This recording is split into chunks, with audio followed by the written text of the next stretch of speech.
إن الحمد لله نحمده ونستعينه ونستغفره ونعوذ بالله من شرور أنفسنا ومن سيئات أعمالنا من يهده الله فلا مضل له ومن يضلله فلا هادي له ونشهد أن لا إله إلا الله وحده لا شريك له ونشهد أن محمدا عبده ورسوله أرسله بالحق بشيرا ونذيرا والصلاة والسلام على محمد وعلى آلہ وأصحابہ اجمعین ومن تبعهم بإحسان من الأئمة والهداة والصالحین إلى يوم القیامہ۔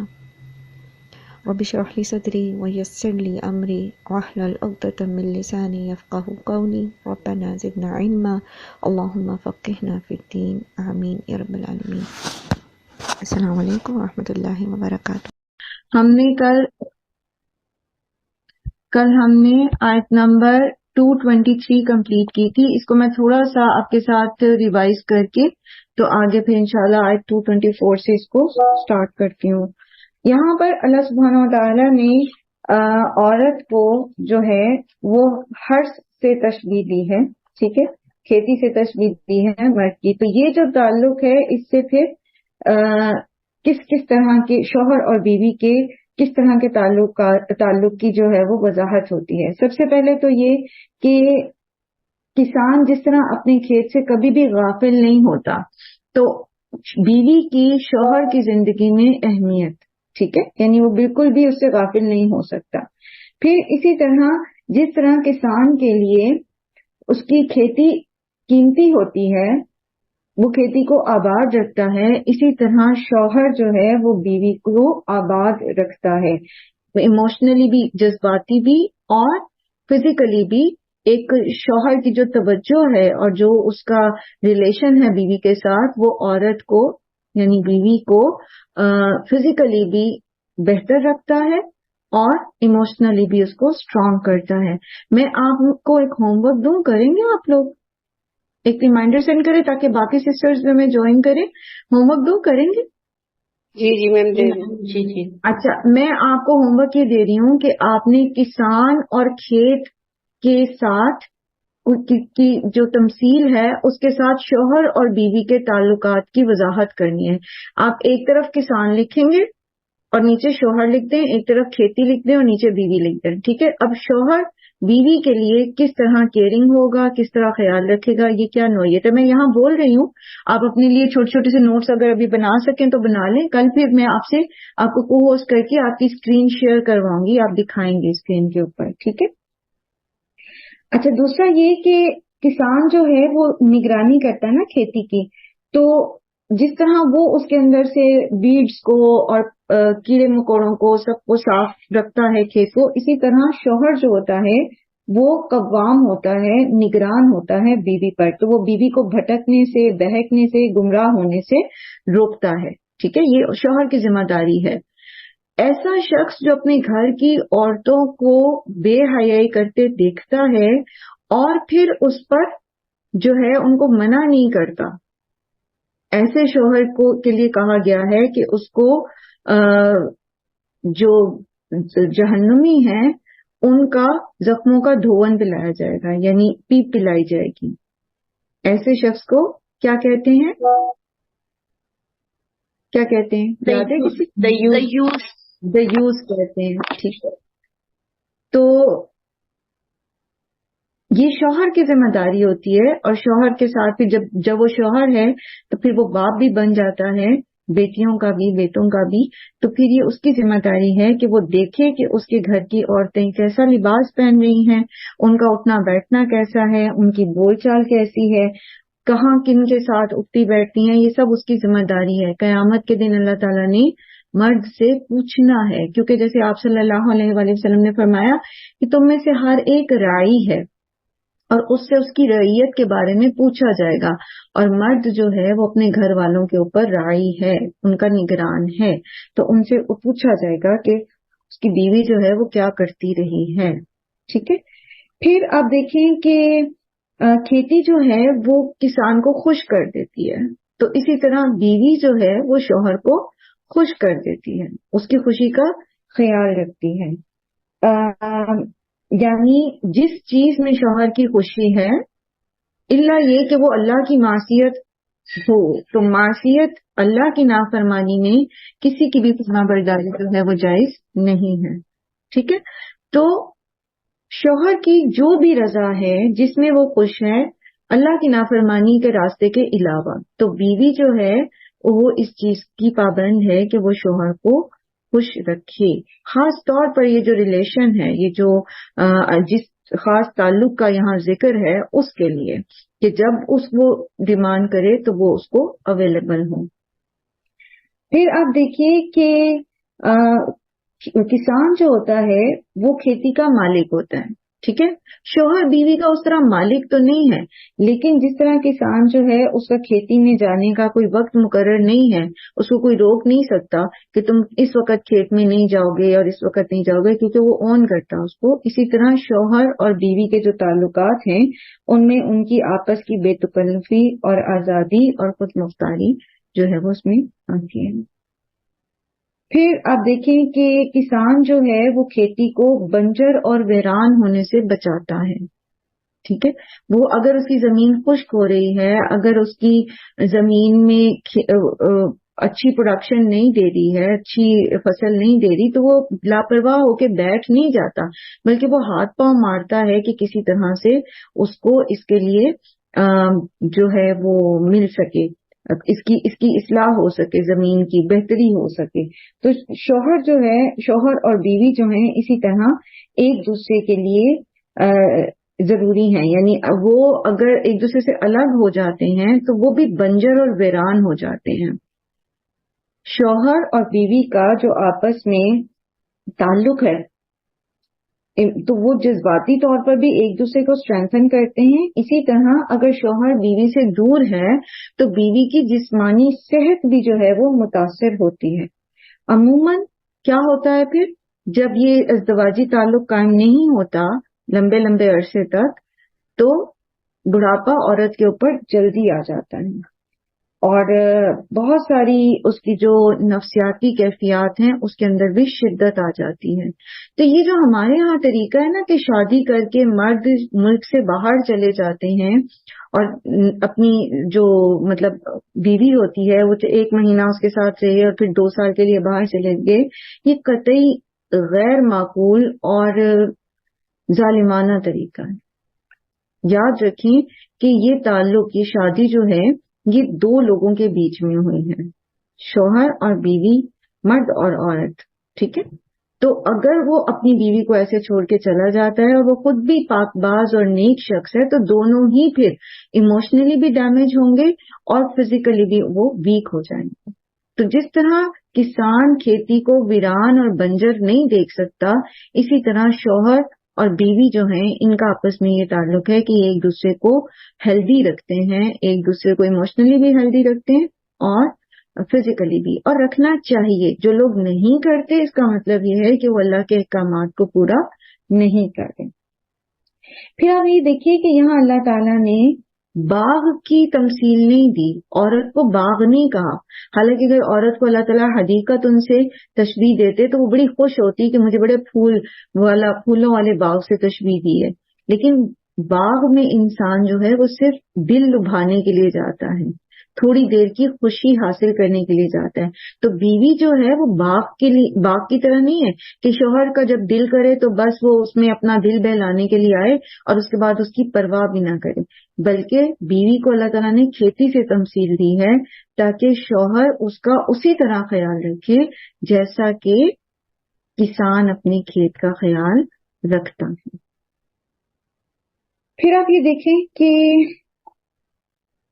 اگر کسان کھیتی کی پرواہ نہیں کرتا، اس کی کیئر نہیں کرتا، اس کو وقت پر پانی نہیں دیتا، تو پھر کیا ہوتا ہے، اس کھیت میں جھاڑ جھنکار اگ جاتے ہیں، اس کے اوپر باہر سے کیڑوں کا اور پرندوں کا اور دیگر جو مویشی وغیرہ ہیں وہ اس پر حملہ کرتے ہیں اور اس کو اجاڑ کے رکھ دیتے ہیں. جب شوہر بیوی کو ایموشنلی سپورٹ نہیں دیتا تو پھر کیا ہوتا ہے، اسی طرح اس کے جو خیالات ہیں، اس کے جو جذبات ہیں، اس میں شیطان جو ہے وہ نیگیٹیوٹی بھر دیتا ہے، وہ جھاڑ جھنکار اس کے اندر بھر دیتا ہے. اور پھر باہر سے نہ صرف یہ کہ اندر سے شیطان وسوسے پیدا کرتا ہے بلکہ باہر سے پھر لوگ جو ہیں، جو رشتہ دار ہیں، جو اور لوگ ہیں، ان کو جب وہ ہیپیلی ایک میرڈ لائف گزارتے دیکھتی ہے تو وہ پھر زیادہ متاثر ہوتی ہے اور نیگیٹو ہوتی چلی جاتی ہے، اس کی سوچ منفی ہو جاتی ہے اور پھر وہ ریلیشن جو ہے وہ خراب ہوتا ہے۔ اور پھر یہ کہ دوسرے لوگ بھی اس طرح کے ریلیشنز کو سپوائل کرنے میں مزے لیتے ہیں، اور بہت سارے جو ایک بری نیت رکھنے والے لوگ ہوتے ہیں وہ پھر اس سے فائدہ اٹھانے کی بھی کوشش کرتے ہیں، اور آپ بہت ساری ایسی باتیں اور خبریں آپ کے سماج سے گزری ہوں گی۔ کتنا خوبصورت ہے یہ ریلیشن جو اللہ سبحانہ تعالیٰ نے شوہر اور بیوی میں رکھا۔ پھر اللہ سبحانہ تعالیٰ فرما رہے ہیں وَقَدِّمُوا لِأَنفُسِكُمْ، تو اس رشتے کی اتنی اہمیت کے بعد اس چیز کا بھی احساس دلایا گیا کہ ایک تو یہ کہ یہ صرف لطف حاصل کرنے کا ریلیشن نہیں ہے، اولاد کی لیے یہ ریلیشن قائم کیا جائے گا، اولاد کی فکر کی جائے۔ وَقَدِّمُوا لِأَنفُسِكُمْ میں اگر اولاد پیدا ہو گئی ہے اس تعلق کے واسطے سے تو اب اس کو چھوڑ نہ دیا جائے بلکہ اس کی پرورش پر بھی نظر رکھی جائے، اور اولاد کی پرورش پر ماں اور باپ دونوں پر وہ فرض ہے۔ ماں چونکہ مربی ہوتی ہے، رب البیت ہوتی ہے، تو وہ زیادہ وقت بچوں کے ساتھ گزارتی ہے، تو سب سے پہلی جو پرائمری ٹریننگ ہے وہ ماں ہی کرے گی، لیکن ماں کو بھی جو ٹریننگ کی ضرورت ہے اور جو لک آفٹر کی ضرورت ہے اور جو ایک نگہبانی کی سپرویژن کی ضرورت ہے وہ باپ کرے گا، ٹھیک ہے۔ پھر آپ دیکھیں کہ وَقَدِّمُوا لِأَنفُسِكُمْ میں پھر کیا آ گیا کہ دنیا کی اس تعلق میں آخرت کو کمائیں، جیسے اولاد کی پرورش کر کے، پھر یہ کہ ایک دوسرے کے حقوق و فرائض کو اللہ کے احکامات کے مطابق ادا کر کے پھر اپنی جو فرائض ہیں جو آخرت کے لیے اللہ سبحانہ تعالیٰ کے حقوق ہیں یا دیگر بندوں کے حقوق ہیں، آپ کے والدین کے ہیں، آپ کے بہن بھائیوں کے ہیں، رشتہ داروں کے ہیں، تو ان کو بھی ادا کیا جائے۔ وَاتَّقُوا اللَّهَ وَاعْلَمُوا أَنَّكُم مُّلَاقُوهُ، تو کل ہم نے یہ بات سیکھی تھی کہ اللہ کا تقوی جس کے دل میں ہوگا، ڈر ہوگا، وہی یہ سارے کام کرے گا، اور یہ کہ اللہ کا تقوی پیدا کرنے کا سب سے بہترین طریقہ یہ ہے کہ آخرت کی یاد انسان کے دل میں رہے اور اس کو یہ یقین ہو کہ ایک دن اس کو اللہ سے ملنا ہے۔ تو جب آخرت کا خوف بندے کے دل میں ہوتا ہے تو اللہ کا تقوی اس کے دل میں پیدا ہوتا ہے، پھر وہ حرام کاریوں کی طرف نہیں جاتا، پھر وہ چھپی دوستیوں کی طرف نہیں جاتا، پھر وہ اپنی بیوی کو یا بیوی شوہر کو کسی بھی قسم کا ڈیمیج، ایموشنل ڈیمیج یا کسی قسم کی مالی تنگی یا کسی اور طرح کے نقصان دینے کا سوچ بھی نہیں سکتی، کیونکہ انہیں پتا ہے کہ یہ جو ہمیں اس سچویشن میں اللہ تعالیٰ نے ڈالا ہے تو اس پر ہمیں اللہ کے سامنے جواب دہ ہیں، ہمیں اللہ کے سامنے جا کر بتانا ہے کہ اللہ نے جو ذمہ داری ہمیں دی تھی ہم نے اس کو فلفل کیا کہ نہیں کیا۔ وبشر المؤمنین، اور خوشخبری دے دیجئے ایمان لانے والوں کو۔ تو یہاں آپ دیکھیے کہ خوشخبری کب ہے، بشارت کب ہے؟ المؤمنین، جب آپ ایمان لے آئیں گے، اور ایمان لانے کا مطلب کیا ہوتا ہے؟ جب آپ بات مان جائیں گے، ٹھیک ہے، جب آپ بات مان لیں گے، اقرار کرنے کے بعد اس پر عمل بھی کریں گے۔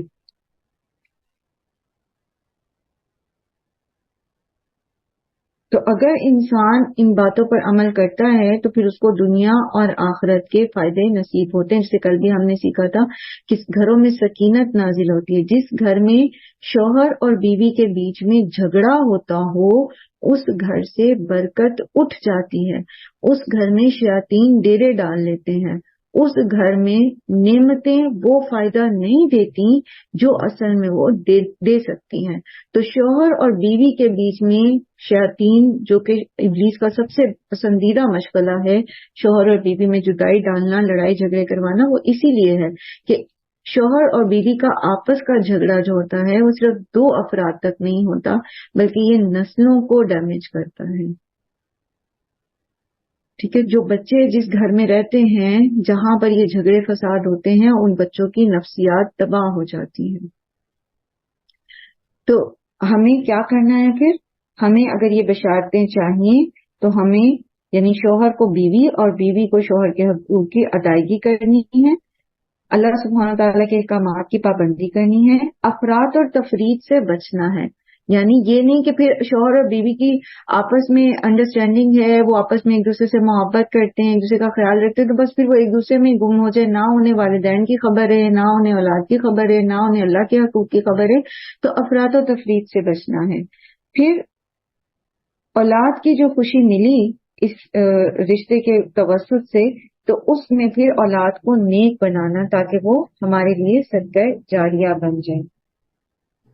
تو یہ قرآن کریم کی بہت اہم آیت ہے، نسل انسانی کے بقا کی طرف توجہ دلاتی ہے. اور امت مسلمہ جو ہے اس وقت تک اپنے دین کا کام بہترین طریقے سے کر نہیں سکتی، جو مقصد ہے، جس مقصد کے لیے اللہ تعالیٰ نے امت مسلمہ کو بنایا ہے.